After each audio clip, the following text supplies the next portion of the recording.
માનસિક સ્વાસ્થ્યની સમજ એ પરિચય મેળવતા પહેલાં આપણા માટે ખૂબ જ અગત્યનું છે કે માનસિક સ્વાસ્થ્ય એટલે શું.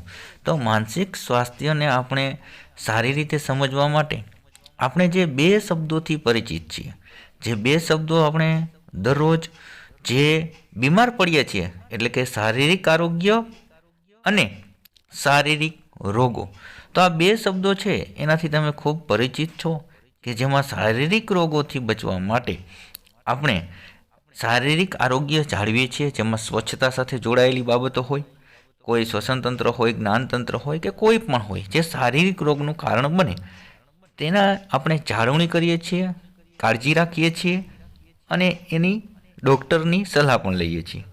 તો શરીર વિજ્ઞાનમાં આપણે આરોગ્ય માટે શરીર વિજ્ઞાન અંતર્ગત જે આ શારીરિક રોગો છે એ શારીરિક આરોગ્ય સાથે જોડાયેલી બાબત છે. તો તેવી જ આપણે કહી શકાય કે મનોવૈજ્ઞાનિકે માનસિક સ્વાસ્થ્ય એટલે કે જે આપણા માનસિક રોગો પણ ઘણા બધા એવા રહ્યા છે કે વ્યક્તિ જેમ શારીરિક રોગનો શિકાર બને તેમ માનસિક રોગની પણ શિકાર બની શકે છે. તો તેના માટે આપણે જે માનસિક રોગનો શિકાર બને ત્યારે ડૉક્ટરને બતાવીએ છીએ જ્યારે શારીરિક રોગમાં, તે રીતે આરોગ્ય શાસ્ત્રમાં જેમ ડૉક્ટર મહત્ત્વના છે તેમ માનસિક રોગોના અભ્યાસ માટે એક આપણે કહી શકાય કે જેમાં આપણે મનોચિકિત્સકને બતાવી અને આપણે છે તે આપણા મનનું, આપણા જે માનસિક રોગો છે એનો ઉપચાર જરૂરી છે. તો શાળામાં આવતા ઘણા બધા બાળકો છે એ ઘણી બધી સમસ્યાઓ અનુભવતા હોય જે માનસિક સ્વાસ્થ્યને લગતી સમસ્યાઓ છે. તો તેના માટે એક શિક્ષકે છે માનસિક સ્વાસ્થ્યને સમજવું ખૂબ જ જરૂરી છે.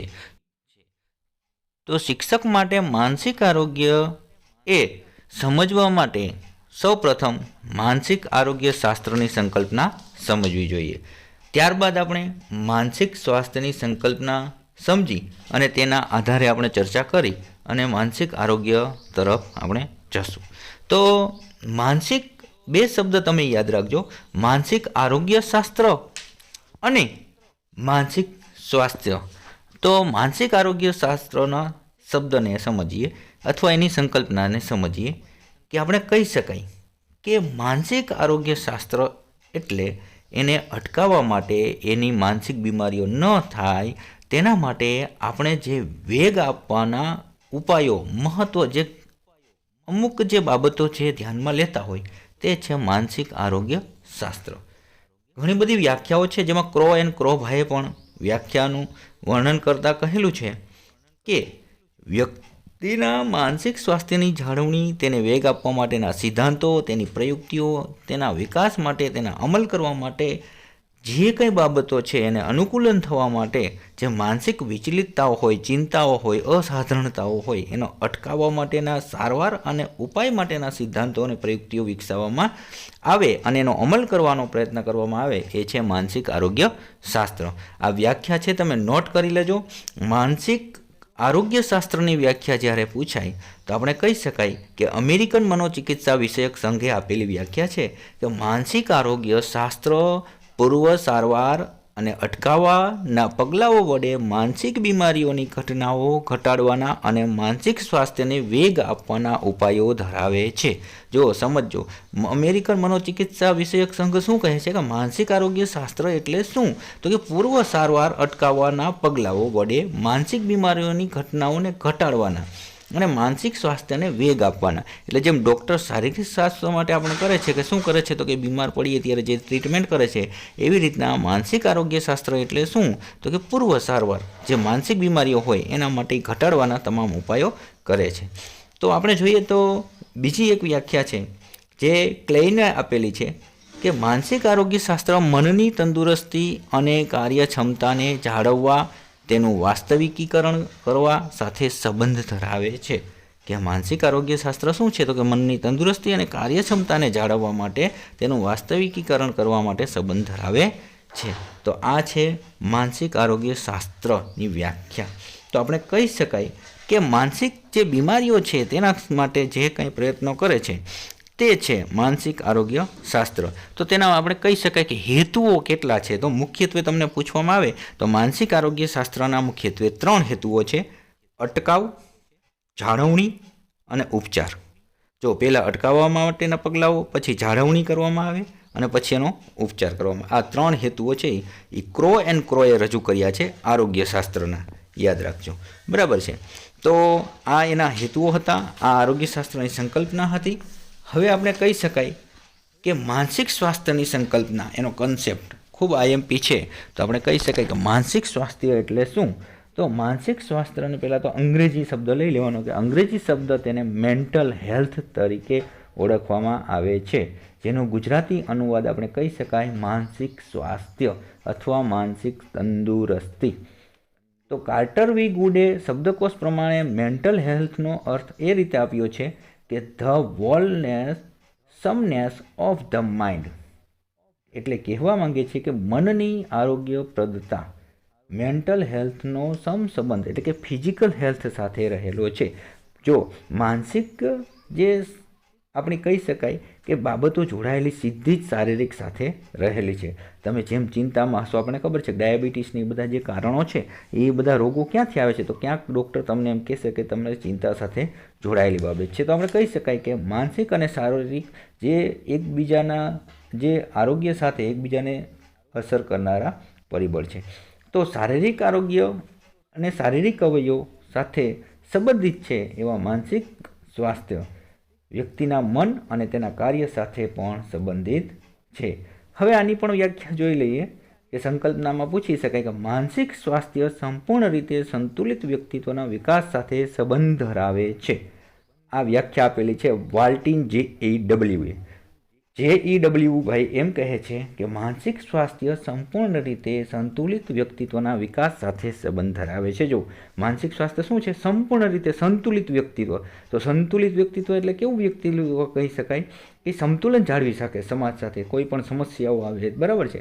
તો એ છે માનસિક સ્વાસ્થ્ય. માનસિક સ્વાસ્થ્ય એ સમગ્ર વ્યક્તિની પૂર્ણ અને સંવાદી કામગીરી છે. જો પૂર્ણ અને સંવાદી કામગીરી, આ કોને કીધું છે? હેડફિલ્ડ નામના મનોવૈજ્ઞાનિકે આપેલી વ્યાખ્યા છે કે માનસિક સ્વાસ્થ્ય એટલે સમગ્ર વ્યક્તિત્વની પૂર્ણ અને સંવાદી કામગીરી છે. વ્યક્તિત્વ એનું છે ને પૂર્ણ બનાવે, ક્યાં પણ અટકે નહીં. ત્યાર પછી આપણે વાત કરીએ તો એક મેનેજર નામના મનોવૈજ્ઞાનિકે વ્યાખ્યા આપેલી છે કે જે કહી શકાય કે માનસિક સ્વાસ્થ્ય એ મહત્તમ અસરકારકતા અને ખુશી સાથે વ્યક્તિઓનું પરસ્પર અને વિશ્વ પ્રત્યેનું અનુકૂલન છે. તે સ્વભાવ, બુદ્ધિ અને સમાજ સ્વીકૃત વર્તનનો જાળવણીની ક્ષમતા ધરાવે છે. જો માનસિક સ્વાસ્થ્ય શું છે?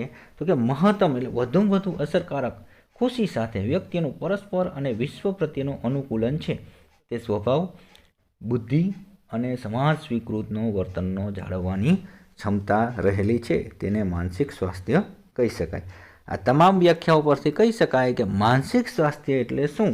તો આપણે કહી શકાય કે માનસિક સ્વાસ્થ્ય એ વ્યક્તિના મનનું સ્વાસ્થ્ય છે, જે તેના પોતાની જાત સાથે અને પર્યાવરણ સાથેના અનુકૂલનની કક્ષાના આધારે ઓળખાયેલા સુગ્રથિત વ્યક્તિત્વ અને સંતુલિત વર્તનના સક્ષમ નિશ્ચાયક તરીકે પુરવાર થઈ શકે છે. એટલે શું કહેવા માગે છે કે માનસિક સ્વાસ્થ્ય એટલે શું? તો કે પર્યાવરણ સાથે અનુકૂલન જે ધરાવી શકે, એ કક્ષાની આધારે એ વ્યક્તિત્વ એનું ખીલવી શકે, સંતુલન જાળવી શકે. આ છે માનસિક સ્વાસ્થ્ય, જે મનનું સ્વાસ્થ્ય પણ કહી શકાય છે. બરાબર છે. તો માનસિક સ્વાસ્થ્યની ઘણી બધી લાક્ષણિકતાઓ પણ છે. તો ખાલી લાક્ષણિકતાઓની ચર્ચા કરી લઈએ. સંકલ્પનામાં તમે લાક્ષણિકતાઓ પણ લખી શકો છો. તો મુખ્યત્વે જોવા જઈએ તો 4 થી 5 લાક્ષણિકતાઓ છે કે માનસિક સ્વાસ્થ્યની લાક્ષણિકતાઓમાં સંપૂર્ણ માનસિક સ્વાસ્થ્ય શક્ય નથી. ક્યારેય પણ વ્યક્તિનું સંપૂર્ણ માનસિક સ્વાસ્થ્ય શક્ય નથી. એટલે એક લાક્ષણિકતા એ બની જાય કે સંપૂર્ણ માનસિક સ્વાસ્થ્ય શક્ય નથી. કોઈ આપણે કહી ન શકીએ કે 100% એ સ્વસ્થ છે માનસિક રીતે, કારણ કે મન કેવું છે? ચંચળ છે, બરાબર છે. એટલે આપણને ખબર છે ક્યાંક ને ક્યાંક આપણા વિચારોમાં ક્યાંક નિરાશતા આવી જ શકે છે. એટલે આપણે પેલું કહી શકાય કે સંપૂર્ણ માનસિક સ્વાસ્થ્ય છે એ કલ્પના છે, વાસ્તવિકતા નથી. ક્યારેય કોઈ સંપૂર્ણ સ્વાસ્થ્ય માનસિક રીતે સ્વસ્થ હોતું નથી. બીજી લાક્ષણિકતાની વાત કરીએ તો માનસિક સ્વાસ્થ્ય એ ગતિશીલ ખ્યાલ છે. જો માનસિક સ્વાસ્થ્ય એ શું છે? ગતિશીલ ખ્યાલ છે.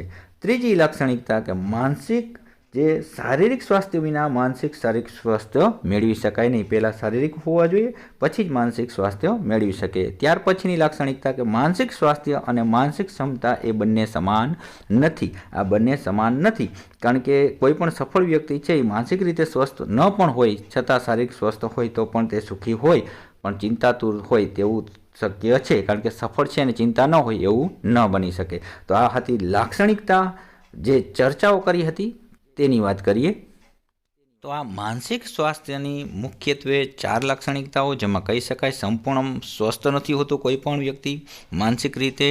બીજી લાક્ષણિકતા માનસિક સ્વાસ્થ્ય એક ગતિશીલ ખ્યાલ છે.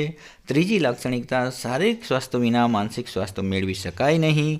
ચોથી લાક્ષણિકતા માનસિક સ્વાસ્થ્ય અને માનસિક ક્ષમતા એ બંને સમાન નથી, કારણ કે માનસિક અને જે સ્વાસ્થ્ય સાથે જોડાયેલી બાબત છે અને માનસિક ક્ષમતા રહેલી છે એ બંનેમાં ઘણો ડિફરન્સ છે. કારણ કે સફળ વ્યક્તિ પણ છે એ ચિંતાશીલ હોઈ શકે છે. હવે આપણે વાત કરીએ તો માનસિક રીતે સ્વસ્થ વ્યક્તિની લાક્ષણિકતાઓ જણાવો. તો માનસિક રીતે સ્વસ્થ વ્યક્તિની લાક્ષણિકતાઓની આપણે ચર્ચા કરી લઈએ કે માનસિક રીતે સ્વસ્થ વ્યક્તિ કોને કહી શકાય. તો કઈ કઈ બાબતો ધ્યાને લઈએ તો એને માનસિક રીતે સ્વસ્થ કહી શકાય. તો પહેલું તો કોઈ પણ પરિસ્થિતિ બદલાઈને એમાં અનુકૂલન સાધવાની પર્યાપ્ત ક્ષમતા હોય એને માનસિક સ્વસ્થ કહી શકાય, કે ગમે તેવી પરિસ્થિતિ હોય એમાં અનુકૂલન સાધી શકે છે. પહેલી લાક્ષણિકતા થઈ ગઈ. ત્યાર પછી લાક્ષણિકતાની વાત કરીએ કે તે અન્ય સાથે, તેની જાત સાથે સારી રીતે સંબંધ જાળવવાની ક્ષમતા ધરાવે છે. તે સામાજિક અનુકૂલન મેળવી શકે છે, સમાજ સાથે અનુકૂલન મેળવી શકે, એને આપણે માનસિક સ્વસ્થ વ્યક્તિની લાક્ષણિકતામાં મૂકી શકાય છે. ત્યાર પછી વાત કરીએ તો તે તેની જાતને સારી રીતે જાણે છે અને એની ક્ષમતા કે નબળાઈઓ, એની મર્યાદાઓ હોય એ અથવા એની જે શક્તિઓ હોય એનું મૂલ્યાંકન કરી શકે છે અને તે ખૂબ જ મુશ્કેલ કે ખૂબ જ સરળ કાર્ય કરવાના બદલે મધ્યમ કઠિનતાવાળું કાર્ય પસંદ કરે છે. આને માનસિક સ્વાસ્થ્ય સ્વસ્થ વ્યક્તિ કહી શકાય. હવે માનસિક સ્વસ્થ વ્યક્તિના જે લાક્ષણિકતામાં વાત કરીએ તો કે જે એની સાંવેગિક રીતે જે સ્થિર અને પરિપક્વ હોય છે, તે સાંવેગિક રીતે કેવો હોય છે? સ્થિર અને પરિપક્વ હોય છે. તો કોઈ પણ વાતાવરણ એમાં નિયંત્રણ ધરાવી શકે છે. બરાબર છે. ત્યાર પછી આપણે વાત કરીએ તો તે અન્ય સાથે, તેની જાત સાથે સારી રીતે સંબંધ જાળવવાની ક્ષમતા ધરાવે છે. તે અન્ય સાથે છે ને સંબંધ સારી રીતે નિભાવી જાણે છે. ત્યાર પછી તે હંમેશા કલ્પના અને તરંગ વિશ્વમાં રહેવાને બદલે વાસ્તવિક જગતમાં રહે છે. જો આપણે બાળકો નાના હોય ત્યારે કહીએ છીએ મારે શું બનવું છે? પાયલટ બનવું છે, ડૉક્ટર બનવું છે, આ બનવું છે. પણ જે સામાન્ય આપણે મોટા થઈ ગયા પછી આપણે વ્યક્તિત્વ એક માનસિક રીતે સ્વસ્થ વ્યક્તિની લાક્ષણિકતામાં મૂકી શકાય કે એ શું કરે છે? વાસ્તવિક જગત સાથે જીવે છે અને સ્વીકારે છે. માનસિક રીતે સ્વસ્થ વ્યક્તિમાં કહીએ તો તેની જીવનમાં નિષ્ફળતાનો સામનો કરવા માટે એની પૂરતી હિંમત અને સહિષ્ણુતા ધરાવે છે. કંઈ પણ નિષ્ફળતા આવે તો પણ એ હિંમત ધરાવે છે. ત્યાર પછી માનસિક સ્વસ્થ એને પણ કહી શકાય કે જે તેના જૂથો, પર્યાવરણ, જાતને તદ્દન સલામત અનુભવે છે, બીજાઓને પસંદ કરે છે, બીજાઓને તે ગમે છે અને તેના જૂથો સાથે પૂરતી વફાદારીથી કામ કરે છે અથવા લાગણી અનુભવે છે. માનસિક સ્વસ્થ વ્યક્તિની આ પણ એક લાક્ષણિકતા છે. ત્યાર પછી વાત કરીએ તો એની લાક્ષણિકતા તે તેના વ્યવસાયના ધંધાથી સંતુષ્ટ હોય છે, સંતોષ અનુભવે છે, તે આશાવાદી અને આત્મવિશ્વાસુ હોય છે, તેને પોતાની જીવન ફિલોસોફી હોય છે, તે એક ચારિત્ર્ય અને પ્રવૃત્તિઓનું નિયંત્રણનું કાર્ય કરે છે, તે ઇચ્છનીય સમાજ સાથે સામાન્ય ટેવો ધરાવે છે, તે તેની જવાબદારીઓ વહન કરવામાં હંમેશા નિયમિત અને ચોક્કસ હોય છે, તે અનિચ્છનીય માનસિક ખલેલો, વિચલિતતાઓ કે સંઘર્ષ કે ચિંતાઓ, હતાશા, વૈફલ્ય કે અમુક ચિંતાઓ છે તેનાથી તે મુક્ત હોય છે, તે હંમેશા શક્ય હોય એટલું સારી રીતે કાર્ય કરવા પ્રયત્ન કરે છે, છતાં પણ ક્યાંક સંપૂર્ણ ચોકસાઈ આંતરિક આપણે કહી શકાય કે સંપૂર્ણ ચોક્કસતા આવતી નથી, પણ તેમ છતાં તે માનસિક સ્વાસ્થ્ય વ્યક્તિ કહી શકાય કારણ કે તે પ્રયત્નો પૂરતા કરે છે. તો આવા તો અનેક જે તમે લાક્ષણિકતાઓના સંદર્ભમાં લઈ શકો. તે સંતુષ્ટ હોય છે, તે આત્મવિશ્વાસી હોય છે, તે અન્ય સાથે સંબંધો ટકાવી રાખે છે, તે સંઘર્ષો સામે ખડે પગે ઊભો રહી શકે છે, તે હંમેશા નિષ્ઠાથી કાર્ય કરવા પ્રયત્ન કરે છે, તે તેની બૌદ્ધિક ક્ષમતાઓ અનુસાર તે વિકસિત હોય છે, તે હંમેશા કલ્પનામાં રાચતો નથી, વાસ્તવિકતાઓમાં રાચે છે, તે વ્યક્તિ છે એ જાતને સારી રીતે જાણે છે, એની નબળાઈઓનું મૂલ્યાંકન કરે છે, એની શક્તિઓનું પણ એ મૂલ્યાંકન કરે છે, અને મધ્યમ કામ છે, કઠિનતા પણ નહીં અને એકદમ સરળ પણ નહીં એવું કામ પણ એ પસંદ કરે છે. આ બધા જે લાક્ષણિકતાઓ છે એને તમે માનસિક સ્વસ્થ વ્યક્તિની લાક્ષણિકતામાં મૂકી શકો છો અથવા લખી શકો છો. તો આ હતું માનસિક સ્વાસ્થ્ય વ્યક્તિની લાક્ષણિકતા, માનસિક સ્વાસ્થ્યની લાક્ષણિકતા સમજી, અને આપણે એક માનસિક આરોગ્ય શાસ્ત્રની સંકલ્પના પણ ચર્ચા કરી. હવે એની અગત્યતા, વિશેષતા અને ઉપયોગિતાના સંદર્ભમાં પૂછે તો આ જે કાંઈ લાક્ષણિકતા હોય એને વિશેષતામાં પણ ફેરવી શકાય. કઈ રીતે? તો કે ઈચ્છનીય વ્યક્તિત્વ વિકસાવવામાં એ મદદ કરે છે. શું? માનસિક સ્વાસ્થ્ય. યોગ્ય સામાજિક વિકાસમાં પણ મદદ કરે છે, યોગ્ય સામાજિક વિકાસમાં મદદ કરે છે, યોગ્ય નૈતિક વિકાસમાં મદદ કરે છે, યોગ્ય અનુકૂલન પ્રાપ્ત કરવામાં મદદ કરે છે, વ્યક્તિની જીવનયાત્રાના ધ્યેયો શોધવામાં મદદ કરે છે, સમાજના વિકાસમાં મદદ કરે છે, માનસિક બીમારી અટકાવવામાં મદદ કરે છે, અને માનસિક સ્વાસ્થ્યના સંદર્ભમાં જે સામાજિક વિકાસ તેનો રહેલો છે સમગ્ર, તે તમામ બાબતોમાં મદદ કરનારું પરિબળ એટલે કે માનસિક સ્વાસ્થ્ય. અગત્યતા અને વિશેષતામાં પણ લખી શકો છો. જોશી સરના જય શ્રી કૃષ્ણ. વિડીયો ગમે તો શેર કરજો, સબસ્ક્રાઈબ કરજો. આવજો. નેક્સ્ટ નવા વિડીયોમાં મળીશું.